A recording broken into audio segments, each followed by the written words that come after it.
প্লেনটা এখনই ল্যান্ড করলো। সুপারভাইজার নেই যে আমাদের পিছনে, এরা সুপারভাইজার। আমাদের কালেক্টর মাঠে গাড়িটা ল্যান্ড করছে। ঠিক আছে, আজকের গিটারিস্ট আমি। হ্যাঁ, আজকের গিটারিস্ট আমি। ঠিক ঠিক 100-র মধ্যে 100। আমরা পাটগ্রাম যাইতেছি।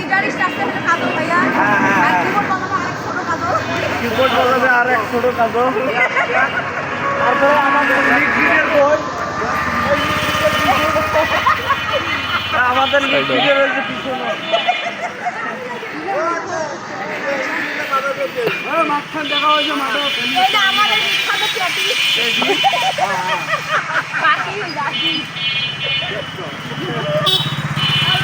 মোহাম্মদ জান্নাত।